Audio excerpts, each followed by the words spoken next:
Welcome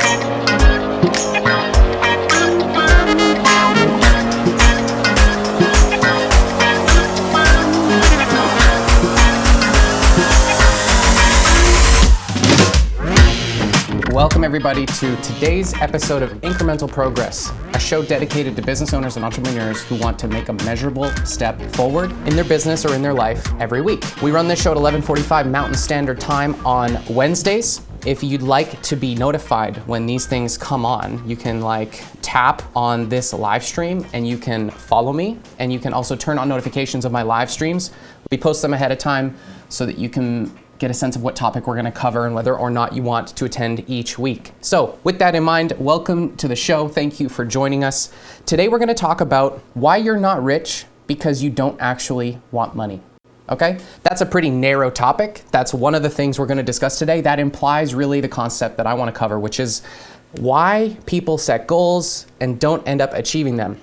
Why it is that people think that something's important and don't move those balls forward. Why it is that someone sets up an expectation that doesn't come true, et cetera, et cetera. Why essentially do we end up confused about our own behavior? Now, for business owners and entrepreneurs, this is a pretty important topic because it's your job to set and then likely achieve the goals that you set out for yourself, because you're managing more resources than just yourself in your own life. You're putting a company to work towards some meaningful end in mind, some vision, some mission, some purpose you've created and inspired others to help you to achieve. And because those resources are in motion and they cost you money, it's pretty prudent that we put them to work towards meaningful objectives that hopefully produce a return on your investment.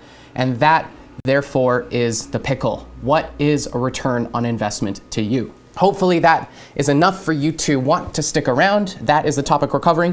Do have a couple logistical details. Welcome to the live stream for those of you watching live and those of you watching on replay. Comment below. Please tell us where you're watching from. Tell us how you found this show. Tag someone who's a business owner or an entrepreneur in your life who could use some help getting unstuck or getting moving, right? People tend to get stuck. People tend to stop moving. So this topic is surreptitious. It sneaks up on you, okay? It's not something that a lot of us spend a lot of time thinking about, right? We spend a lot of time dealing with the painful outcomes of not achieving the goals we set for ourselves. We spend a lot of time bemoaning our experience of life in terms of its difference from what we're expecting. And for many of us, what we're expecting and what we think we're expecting are often different things altogether. And that just adds a whole nother level of confusing to the mix, right? When you yourself are tricking yourself. I'm sure many of you can resonate with that. I am particularly interested in reverse engineering my own behavior. And so this has been a topic that I've been exploring for several years, probably more than half a decade at the very least. And it has most certainly refined my ability to move us forward at Measurable Genius. I didn't mention earlier, but I am the president and CEO of a Calgary-based marketing agency, IT services, and strategic consulting firm. We help our clients find their story, acquire new leads, and scale their business. And so in order for me to be able to do that in my life, I've had to get pretty clear not only about my own objectives in life, what it is that's important to me to fulfill in life, what it is I'm trying to create in life. That's step one. But I've had the opportunity and the challenge to reverse engineer the businesses of each of my clients over time. We've been doing this now for 15 years in various specializations and different tacks of effort, but one common denominator has remained the entire time, which is this. All of what we do here at Measurable Genius starts with what's most meaningful and important to you. If you'd like to deploy technology to make your business more efficient, you're looking towards becoming more efficient in achieving your goals. If you want to acquire more leads, that's because you're wanting to acquire new customers and scale up your company, scale up your revenues so that you can achieve your goals. If you're wanting to get unstuck in life in your behavior or apply strategy to your business to accelerate or make your progress more efficient, then ultimately that's still towards something else, your goals in life. And so whether or not we're playing in these different areas of life, in your family, in your spirituality, in your business, or whatever other labels you'd like to apply, there's a common denominator that spans all of those areas of effort. In fact, anywhere you direct effort, energy, and resources is towards some bigger ideal, some sense of meaning. And that's interesting to me because it's also often one of the most overlooked components of how we solve problems as a society, particularly in the world of small business. We've become hyper-specialized. We've created a specialization and a niche for every possible topic under the sun, and the byproduct of that is that we've forgotten why those specializations exist to begin with. Those specializations are meant to serve business owners who are now, ultimately, more often than not, ending up having a job of managing specialists instead of having specialists go to work with what's meaningful to them. And I'm on a mission to change that. I want to change how business owners approach their own problem solving in life. Of course, you might know as a sort of sense of unconscious awareness, or you might have been told like all change starts with you, I'm the leader, every problem must be my fault, etc., etc. Like those things may be true, but it's one thing to look at that as a platitude and another thing to look at it through the lens of human behavior and ask, how can I reverse engineer this? How can I reverse engineer my expectations? That's from the left to the right, for example. I'm just making up these directions, it doesn't matter, just follow me for this metaphor. From left to right, you've got a sense of reverse engineering what your expectations are to begin with. Like, how do we solve the problem of aligning goals with what's truly meaningful? How do we solve the problem of making our own behavior predictable?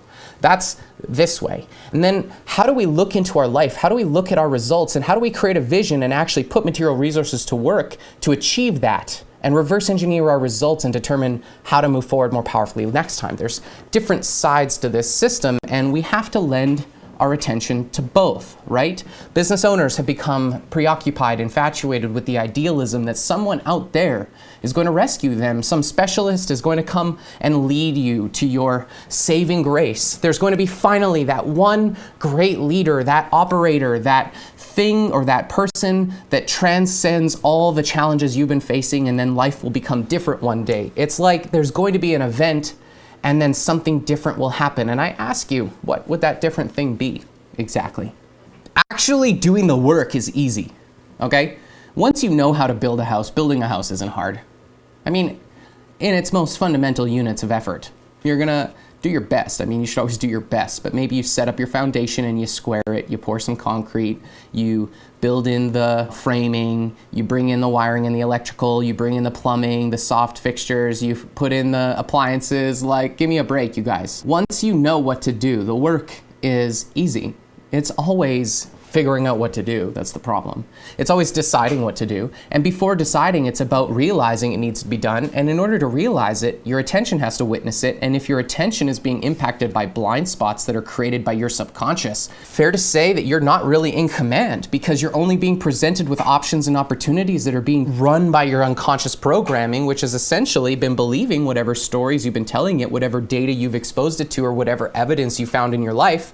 And if you're not conscious of all that, if you're not filtering it in a way that sets up a story that puts you in command, then what ends up happening is you're a victim to all of that. You're a victim to your own subconscious mind. You show up in your life and shit's unpredictable and you're thinking, this must be someone else's fault. Why does this keep happening to me? And the reality is, you don't have a relationship with your subconscious mind that's productive, that you feel that you have bi-directional communication with. You feel like no matter what you do, you're not in control. There's someone out to get you. There's some third-party factor. There's some interesting thing that's happening. You're just stuck. You're just stuck. You have to be willing to look at that. So here are some principles that we're going to dive into. We're going to talk about some of the things that you might be seeing in your own life that lead to you being aware that this applies to you. That's what I'm going for here. 1, you are in charge of your actions. In any given moment, you can control, you can inform, you can change, you can override how you feel, and you can take command of your actions, okay? You're gonna do that based on whatever information is available to you in that time. And furthermore, when I say that, it's easy for that to sound like, I mean, your consciousness is going to have access to all of this information. But what I mean is, you've computated, your awareness is built on, your worldview is constructed on top of principles and beliefs and evidence that you've collected over time, you have built a mind palace for yourself that describes how the world works, and you interface through that mind palace. You relate to the world through this it's like a holographic construction of the universe. Everything that you perceive in your mind's eye is filtered by that infrastructure. And in any given moment, what you have available to you consciously has already been filtered. You're in the game. And by then, it's too late. It's too late for you to go, how do I change my perceptions to change my current experience? You can't. Your current experience is your current experience. But what you can do is you can allow that experience to inform you. But here's where people make a mistake. Instead of just trying to change your behavior next time, we can go back and we can reprogram that mind palace. We can effectively transform our worldview. We can impact the infrastructure in our mind that filters our perceptions and therefore limits our actions. This is reality. I can help you reprogram your mind so that those blind spots dissolve, so that those scotomas stop fucking you up, so that you stop being surprised by how your actions end up different from what you thought you wanted. Another way this shows up is when you're affirming what it is you're going to do next, how your body and how your mind is going to react, or how it's going to give you feedback about how aligned you are in setting that goal before you even put it into motion. Okay, this is like your bullshit meter. So we can look at how this comes to be that you perceive the world this way, what you can do in any one moment once the actions are already occurring. And we can look at this from the perspective of what to do when you're setting goals, how to check in and listen to your own bullshit meter and impact the trajectory from the start.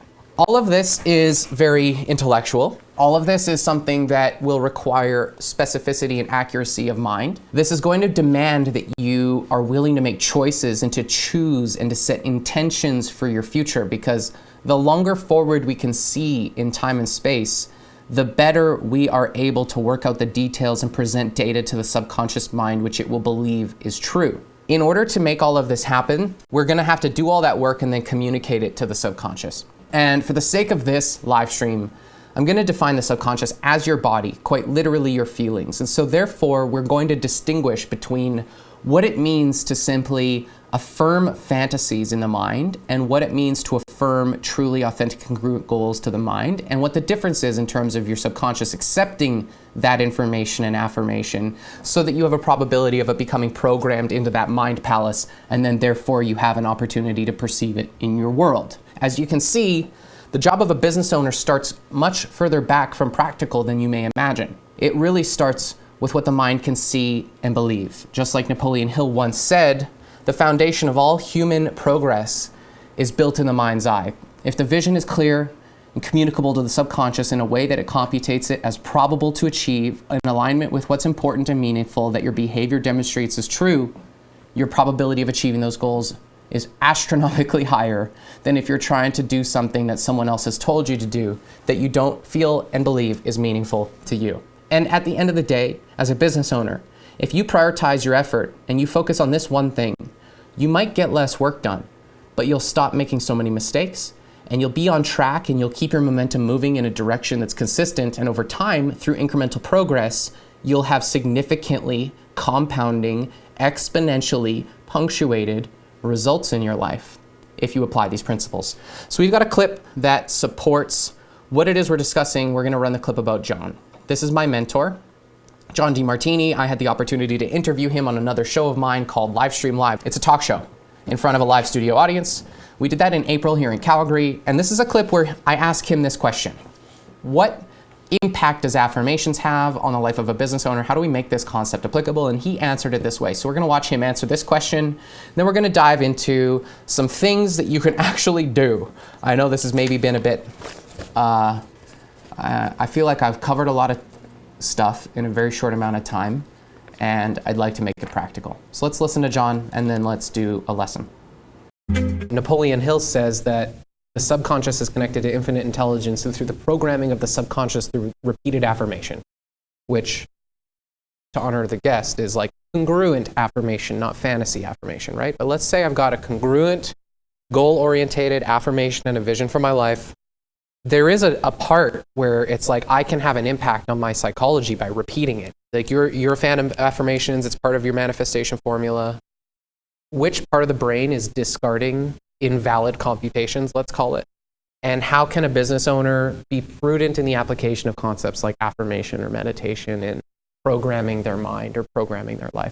Well, first of all, the word affirmation has been diluted by self-help movement, and particularly the New Age movement, where it is assumed to be a positive statement that is counter to a negation. But the word affirmation originates from a condition of firmness in one's mind. It's not a positive statement. It's a condition of firmness in one's mind. And the only place you have something firm in one's mind that's unwavering is when it's non-emotional and it is centered on an authentic objective that's truly inspired and meaningful. So anytime we set a goal like that, our executive center comes online, which is involved in inspired vision, strategic planning, executing plans, and self-governance. That part of the brain, the executive center, when it's online, you're lucid, you're inspired, you're grateful, you love what you're doing, you feel certain about it, you're present, you're not thinking fantasies of the future and fears of the past and guilts of the past. And so that area of the brain, the frontal cortex, is lit up.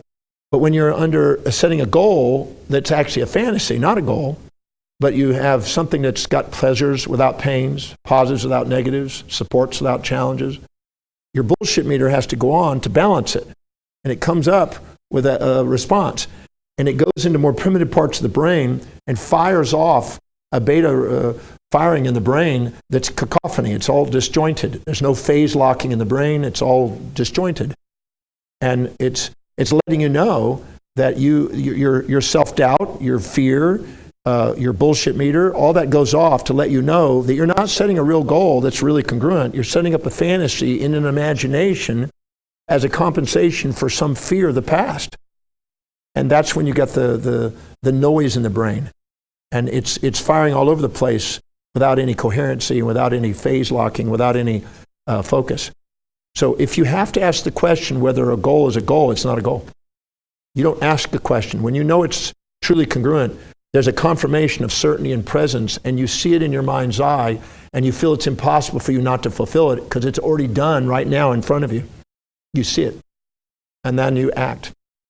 And people that have that clarity, people wonder, how do they have such certainty? Because they're present already, and they've already seen the outcome. They already know what strategy, and they just take action. This is a conversation about what occurs in the brain. The brain can essentially exist in one of two states. It can exist in a state of poise, presence, enthusiasm, love, gratitude, inspiration. Those are synthesized emotional states. These states have a recognition of a wholeness or a completeness or a synthesized witness of their perceived reality. Okay? So what I mean by this is that an individual will emit automatically these synthesized emotions when that individual is willing to and is not discerning even necessarily a separation between what may be called by others positive and negative components. What does that mean? Literally, let's take any event in your life. I'm doing a live stream for you right now. I'm supported and challenged by delivering these live streams. I have perceptions throughout the production, post-production, broadcast, and publication of this content. There are times when I'm in feelings of pride. There's times when I'm feeling insecure or shameful. There's times when I feel that I'm communicating absolutely clearly. There's times when I feel that I'm not communicating or making sense at all. There's times that I'm feeling selfish in my own thoughts, expressing what's only important to me, and there's times when I'm doing everything in my power to express what's important to you. Those are oscillating states. There's moments of those states. You could say that I'm experiencing a revolution in positive and negative awarenesses or moments of perception. There's these micro moments in time where if I were to check in and ask, am I feeling good or am I feeling bad? And am I feeling up or am I feeling down? And am I feeling up or like concave? Like there's all different things going on for me at any given moment. there are also moments when those things come together.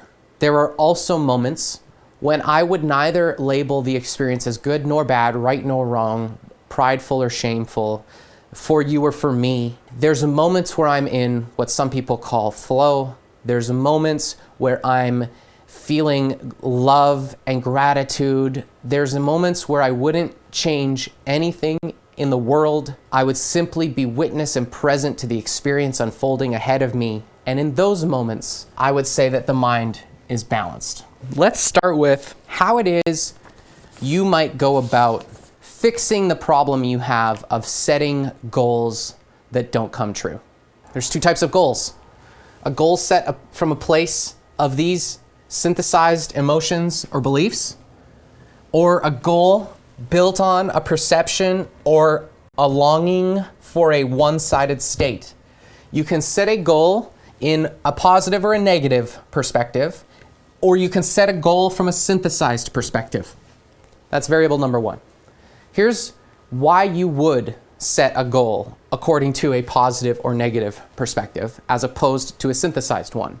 You've lived a life of perceptions where you've accumulated belief systems, evidence, and history in your mind, which takes the form of stories, which you label memories of your experiences. And you've chosen to see a certain way based on your experience in the moment, where at that moment you had blind spots. In every moment you have blind spots because you're seeing positive without negative, negative without positive most of the moments. Yet both could exist. So you have, therefore, impulses towards what you believe is good and life-supporting, and you have instincts away from what you perceive as bad or likely to cause you death. That's a fairly natural response. You perceive something as painful, you move away. You perceive something as helpful, you move towards it. Just in the same way as you will move towards your food and you'll move away from someone trying to eat you. This, left ungoverned, is described by people as their gut. My gut is telling me. I feel that this is true. This doesn't feel right, etc. It also comes from an injection. You've looked out into the world. You built these stories. You looked out into the world and you tried to look for someone. You're attenuating automatically and you're seeing people that appear to have the solution to your problem. You automatically look out into the world because you don't believe you have it, thinking they do have it. Some authority, some social system, some belief system, some fantasy, some TV show, some actor, some social leader, some parental figure, some teacher, someone who you put on a pedestal. And you believe because you perceive that you're missing something, that something caused you pain, that if you had something it would be amazing, and you don't have that thing. Those resources are not within your domain. You look into the world at the person who has those resources or the business that has those resources, and you say, wow, wouldn't life be better if only I were more like them? And so you look at them and your brain goes, okay, well, this is what they do. This is what I think and I project is important to them, which is often also one-sided. And you attempt to live by that. This is the reality. Anything you're not doing that's congruent is automatically something you think you should do because you saw an authority do it. You've taken their values, what you believe is most important and meaningful to them, the thing that you think gives them their one-sided world that isn't one-sided, but you only see half of because in your world you only see your half. You attempt to live your life by that, but in the wisdom of the universe, it constructed your mind in such a way that whether you consciously try to live according to this person's objectives or not, you're going to unconsciously do what's meaningful to you.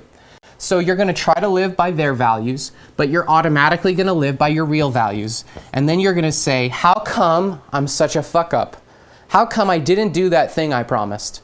How come I didn't get that goal done I said I would? How come I don't do those tasks I say are important? How come I don't get this work done on time? How come I don't communicate effectively in these circumstances? How come I keep dropping balls about these things? How come I keep overlooking these details? How come I keep forgetting this item? How come I can't remember these details or this information? How come I didn't call this customer back? How come I missed out on this opportunity? How come I didn't see this wealth opportunity? How come I didn't hear what this person said? How come this person has said something to me over and over and I haven't heard them say that before? How come when I figure something out, people look at me and they're like, duh, we told you. But I'm like, no, you didn't tell me. How come all of those things happen?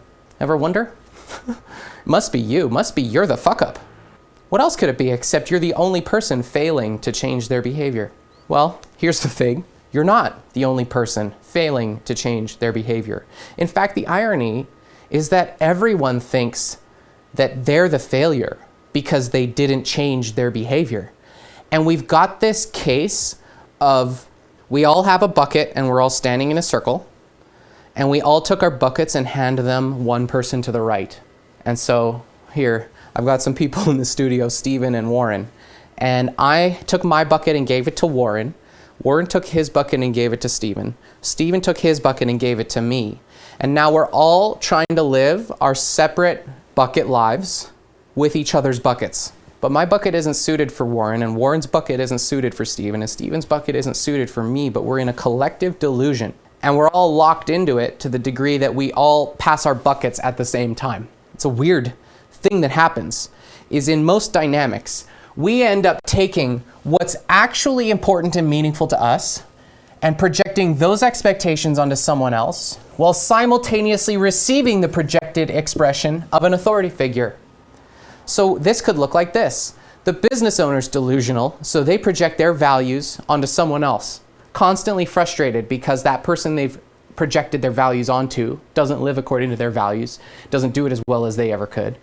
Then they get mad, and that person feels shitty. Meanwhile, because that person's working so hard to try to fulfill the business owner's values, they project what they're automatically good at onto others in the workplace, expecting them to do those things automatically while becoming resentful. That's a chain reaction, because then the whole culture becomes about people withholding their own expression of values, projecting it onto others, believing that that's how it's meant to be, that we're all meant to live a life where we take our own values and expect the world to live according to them. Literally in a business, this is manifest dramatically through inappropriate delegation due to lack of self-awareness. And it starts at the top. It starts with the business owner not being clear on their values, delegating inappropriate their values while trying to live up to the standards of other people's values. We've literally just swapped. I'm just saying, if you would do this one thing, take your own ball and go home. I just want everyone in the business world, everyone in the whole world, I would be done with my mission. If everyone would just go to each of the people in the business where they've inappropriately handed their ball to that person, take your own fucking ball back and do what you do best and expect others to do what they do best and cultivate a business culture of self-awareness where it's okay to recognize weaknesses, aka what is low on the values of each individual that they shouldn't be doing, and build a business on the delegation of lower values instead of the projected failure to achieve the higher values that were inappropriately delegated. Did that all make sense? This is the challenge. This is the cultural issue. This is also the individual issue. You're trying to live according to other people's values. Now, here's the challenge. You end up in a situation where crazy shit is happening. Crazy shit, because it comes in degrees. It starts with physiological feedback, like walking into doors, stubbing toes, hitting elbows, accidentally hitting people, losing motor control, having illnesses and sicknesses, having physical breakdown occur, having some physical feedback occur in your environment is the first sign of attempting to live in low values. Next, you might end up having an intuition, like in the mind. So this is the physical, this is the mind. The mind is going to go, this is too good to be true. These are the bullshit factors that John was talking about. When you're down here, your mind lives in oscillating bipolarism because you'll have a fantasy and followed by a nightmare. Fantasy, nightmare, fantasy, nightmare. Anytime you have anxiety, anytime you have overwhelm, anytime you find yourself rushing, anytime you feel time and space horizons are constraining, you've set goals for yourself or for your organization that are not truly congruent with your highest values. And those psychological feedback mechanisms cause you to oscillate between manic elation and desperate resentment and panic. It's an automatic factor. So then, if you don't listen to that, you're going to have your social sphere step in and they're going to give you feedback. Your mentors, your coaches, your employees, your customers, they're all going to, in varying degrees of spectrum, give you somewhat clear to very specific feedback that you would be prudent to listen to. This is the form of like people lifting you up when you're down, people humbling you when you're up. This isn't like someone supporting and challenging you with clear and articulate feedback based on a very congruent, poised, and present and detailed plan. This is like you are prideful and someone is humbling you, so you're not going to like it. Or you're feeling ashamed or sad and someone's trying to lift you up and you're not going to like it. That's the type of feedback. If you don't like the social feedback you're getting, that's the feedback I'm talking about.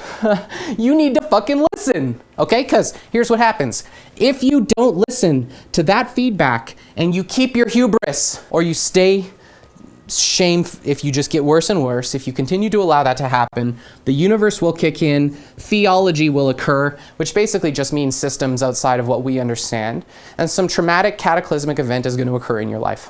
We have this thing that goes on in our world where we can see clearly when someone is avoiding their social intuition and we begin to brace. Some people call this the feather, the brick, and the truck, because it's an escalating feedback loop that the universe guarantees is present for every one of us so that we learn to get back to our authentic expression of self. This whole system, running a business, being an employee, being a student, it's all gradations of learning to manage in ever greater spheres. We're learning to manage ourselves, manage others, manage resources, manage a fulfilling mission, manage a legacy beyond our life. You are on that journey, whether you like it or not. And the key to that journey is knowing if you're living in an infatuated or resentful state because you've injected an authority figure's values or you're trying to live according to a fantasy, or if you're able and willing to look at your challenges because your highest values in life are what you're focusing on, you're able to set more meaningful goals to begin with. Okay, so this has all been case number one, which is what happens when you live in your lower values. When you try to live according to unrealistic expectations on yourself and you project those expectations onto others.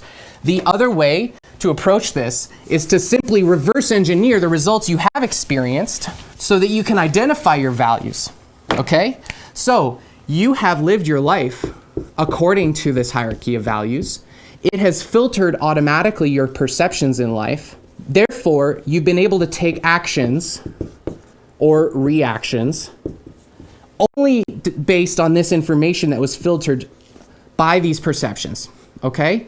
We can see then, therefore, results that you've produced in the form of material resources. Resources being the key word here. They exist in time and space. They look like this: space, time, energy, matter. If we acknowledge that this formula exists, we simply reverse engineer it. Let's look at how we've allocated our resources through our behavior, which means you have to become humble to your feelings because it's not going to feel good to realize you're a fucking idiot. It's not going to feel good when you look at your life and you're like, oh, damn it. I set a goal and it wasn't true and now I feel stupid. Get over it, all right?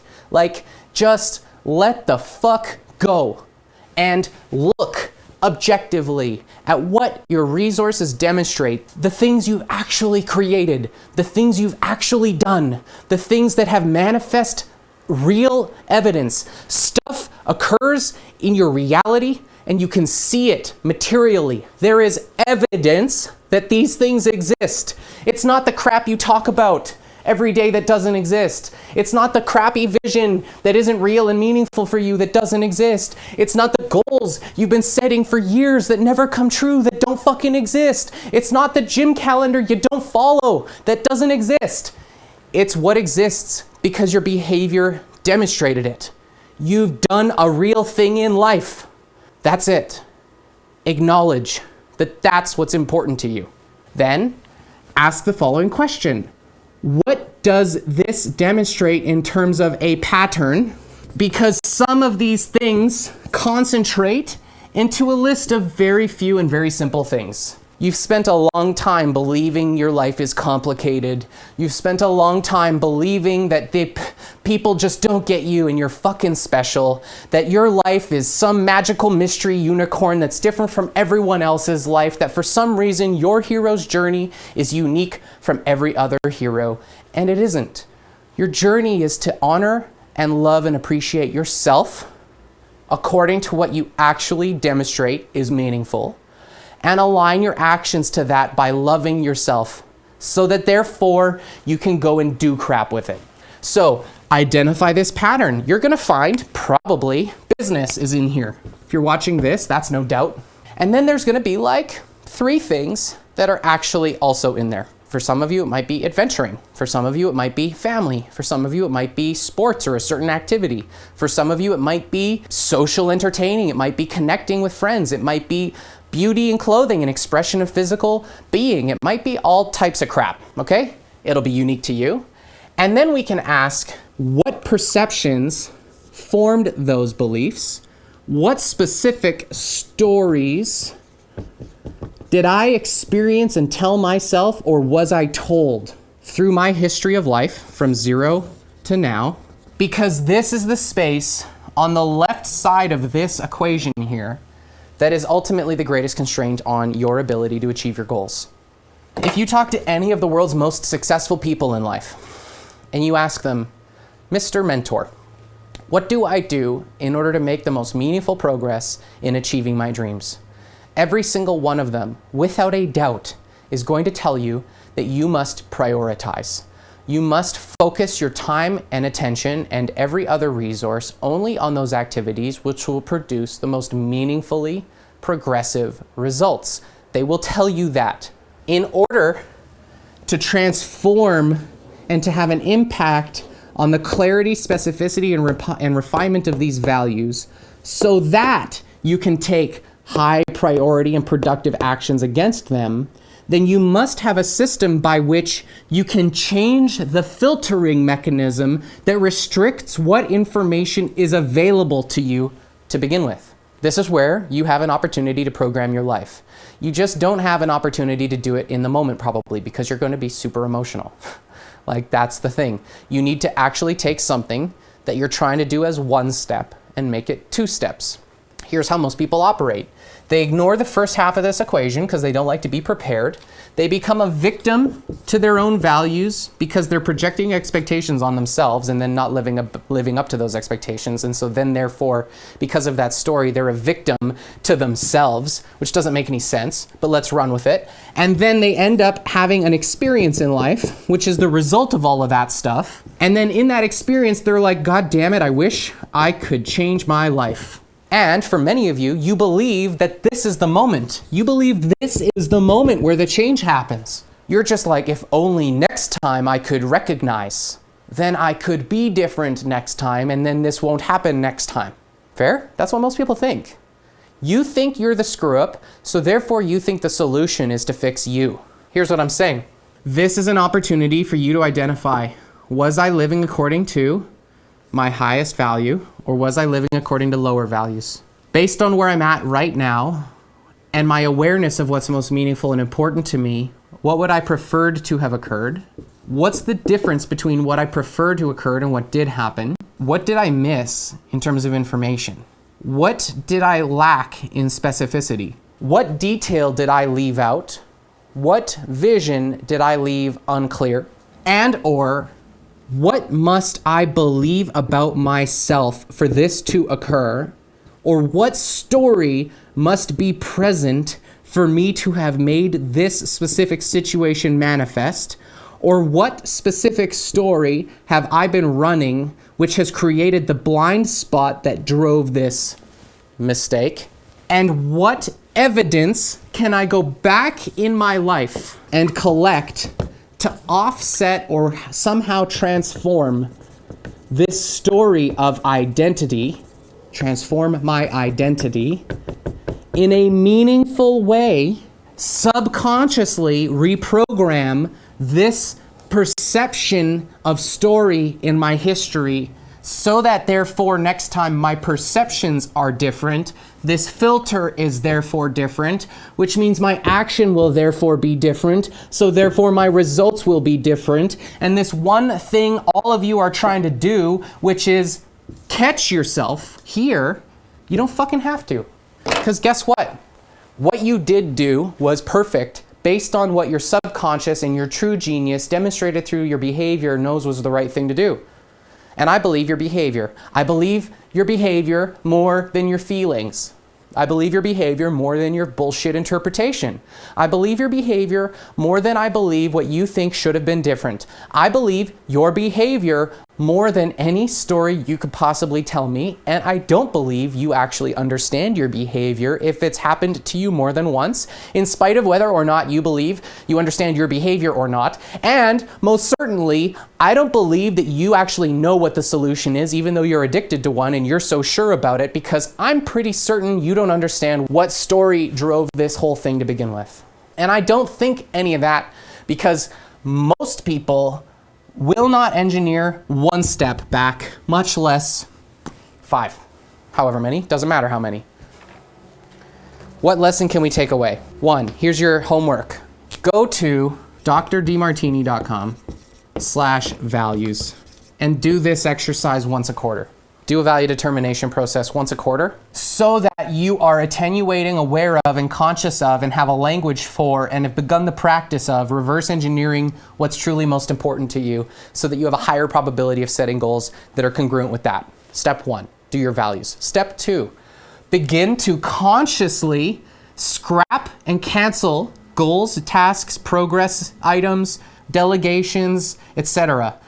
Delete, defer, or delegate as much as possible what you have been doing that is inappropriately low on your values, and intentionally set goals that are congruent with your values. Literally, begin to tell your own story of goals in a way that's congruent with what your value system demonstrates. You will gain the most progress, you will make the most movement, you will incrementally compound your business into having punctuated exponential returns, simply by making this one change. Next, in moments of scotoma, of moments of emotion, in moments of unexpected results, in moments of feedback, in moments of learning, in moments of becoming aware that you have previously been attempting to do something low on your values, begin to identify what stories you have that are driving those. Identify the story of infatuation you have. Identify the stories you have that cause you to look up to people. Look at your own stories of failure, of restriction. Look for those stories and ask, where was I trying to do something differently than what my highest values were? And who was I attempting to please? Or what authority figure was I looking up to? Or what unrealistic goal did I have on myself? Because every one of those that exists is causing chaos, confusion, schizophrenia, and bipolarism of the mind. You must delete these. You must identify them and let them go. You must see clearly that you did not own them. They were not about you. They're about someone else, and get them out of your life. In doing so, you will clear your clouded mind. You will expand your time and space horizons to the degree that you do this. And you'll have an opportunity then, therefore, according to these goals, to begin to go back and program. And in programming, all I mean is this.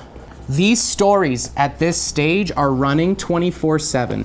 Every story you've ever told about yourself, about your history, about your past has goods and bads to it, and all of them can be synthesized. To the degree that you look into your past and identify the stories that govern your beliefs and therefore your perceptions, you can begin to collect evidence to support synthesized states, having gratitude, love, and appreciation and enthusiasm, instead of the polarizing baggage of one-sided events.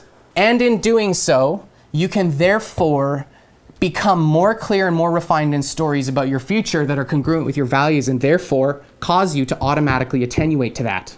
You have the most effective path to cash in achieving your dreams in first programming your mind to believe that those dreams are possible. The way to demonstrate to your mind, to your subconscious, that something is possible is to do as follows. Collect evidence to support the stories, and 2, feel them. Feel them. I have a clip we're going to run where I talk about this with a client. It's just going to wrap this up by talking about how this is all going to work, and then over here, you need to connect it to feelings. So let's show that clip and come back.